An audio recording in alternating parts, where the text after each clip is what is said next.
Okay, so let's dive in.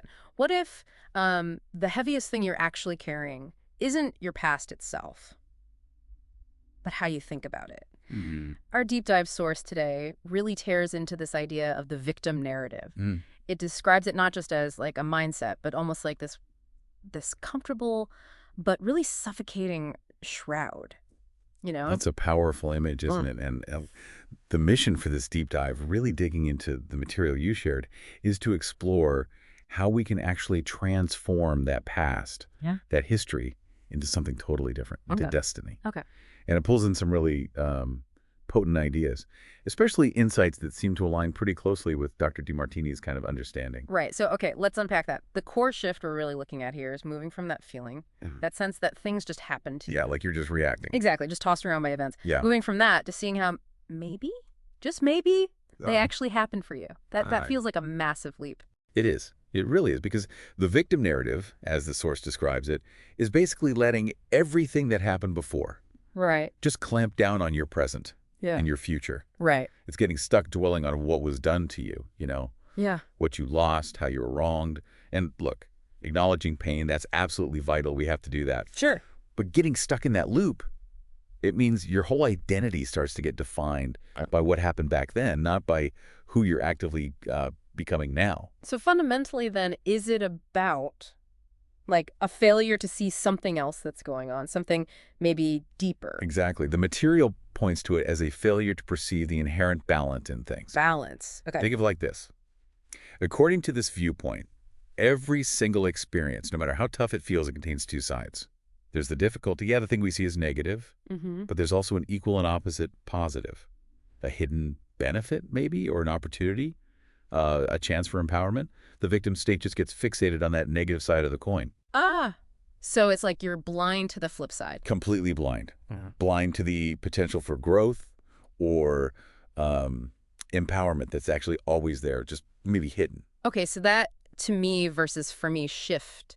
Yes. It's not just playing with words then, it's like a key, a doorway into seeing that balance. Precisely. Yeah, the material almost calls it a trick of language, but it's a trick that unlocks enormous power. Wow. Moving from feeling like a passive recipient, like things are just happening to me, and consciously shifting that lens to ask, okay, wait, how might this be happening for me? Mm. That question alone, it puts you right back in the driver's seat. You reclaim your agency. You got it. You reclaim your agency. You know, this connects to that analogy from the source material that really struck me. It says the past isn't this like heavy chain binding you. Yeah, I love that part. It's more like a rich tapestry of experiences, and every single thread, even the ones that felt really painful or dark when they were being woven in, they contribute to the overall strength and beauty of the whole pattern. And the dragon metaphor it uses is fantastic too, isn't it? A true dragon doesn't sit around lamenting the scales it lost in battle. Right. It learns to fly stronger because of the scales it gained. That hardened skin, the wisdom that came from the trial, it's about integrating the experience, not just, getting through it. Which brings us, directly to personal responsibility. And the source is really clear here. This isn't about blame, is it? No, not at all. Not blame. It's about the ability to respond. That's the key. Okay. When you adopt that victim narrative, you essentially hand your power over. Yeah. You give it away to the circumstances, to other people, to the past itself. You're like that leaf just tossed by the wind. Powerless. Exactly. Mm. But when you start looking for the lesson or the catalyst or maybe even the hidden gift within every event, no matter how tough, then you become the master of your own ship. You're the one adjusting the sails, reading the currents, navigating. And this connects deeply to our values, too, right? The way DeMartini's work, which the material touches on, talks about values. Absolutely. Yeah. Very often, that feeling of being victimized flares up when an event directly challenges a really deeply held value. Okay, give me an example. Well, the source uses one like this. If you value security above almost everything else, then, say, losing your job or having a big financial setback, it isn't just difficult. It can feel completely catastrophic. Because it hits that core value head on. Precisely. It directly attacks that value. So the perceived injustice, it's not just some random bad thing happening. It's almost like the universe is putting a spotlight on that value. That's one way the source suggests looking at it. Yeah. These events are seen as opportunities, invitations almost, Invitations to what? to clarify that value Mm-hmm. or maybe refine it. Huh. or perhaps even transcend it altogether. Maybe you thought security only came from that job, right? Me. But the challenge pushes you to discover that actually true security is something internal, something you cultivate yourself. Ah, I see. So the victim state, in this view, becomes a kind of resistance. You're resisting this really powerful invitation from the universe to evolve, to sort of realign with your deeper truth. Okay, so the universe, as it's described here, it's not punishing you. It's more like guiding you. That's the perspective offered, Mm. yes. It's seen as always guiding you towards your highest potential. Mm. Those setbacks, those moments that feel incredibly unfair or unjust. Instead of seeing them as punishments, they're presented as these precise adjustments, like calibration points. To bring you back into alignment. Exactly. Designed specifically to bring you back into alignment with that potential. So resisting them isn't just resisting the event itself. It's seen as fighting your own evolution, in a way. Okay, but let's be really clear here. This isn't about denying that bad things happened or pretending they didn't hurt. No, absolutely no. You can't fly without remembering the ground, right? As Yeah. the material puts it. It's crucial not to forget or just intellectualize away the pain. That's not the point.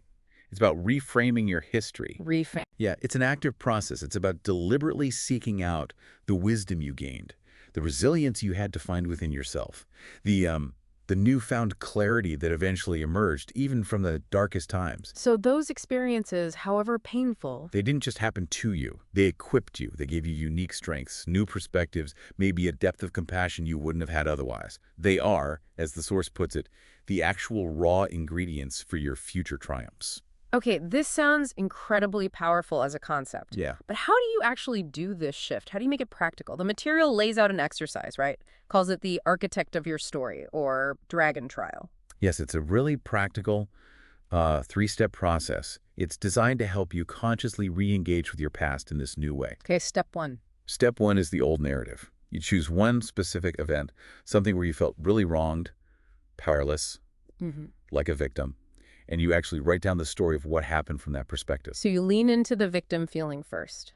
Yes, focus on what happened to you, the helplessness, the injustice. Be really honest with that raw feeling of being the victim in that moment. Okay, that feels important. To acknowledge it first. Then, step 2. Step 2 is the dragon's lens. You take that exact same event, but now you apply this new perspective we've been discussing, and you have to dig deep here. The goal is to identify at least 3 specific ways that experience ultimately served you somehow. Served you. How? Well, did it teach you a crucial lesson? Did it lead maybe indirectly to a positive shift later in your life? Okay, like what kind of things? The source gives good examples, like did it force you to set much stronger boundaries afterwards? Did it reveal some inner strength you honestly didn't know you possessed? Right. Did it maybe weirdly lead you down a path towards a much better opportunity or a healthier relationship? Did it deepen your empathy for other people going through similar pain? Or clarify values. Exactly. Did it clarify your values, showing you what you truly care about or maybe what you just won't tolerate anymore? The material is really adamant about this. The benefits, the lessons, the gifts, they're always there. Always. Even if buried deep. Even if they're buried deep under the initial pain, you got to dig. Okay. And the final step. Step 3. Step 3 is the new destiny statement. So once you've done that work, that digging, finding the for me aspects, you write a short, powerful statement. About what? About how that specific event, the one that felt like a crushing setback at the time, actually became a kind of stepping stone or a catalyst, something that propelled you towards growth and the future you're now actively building.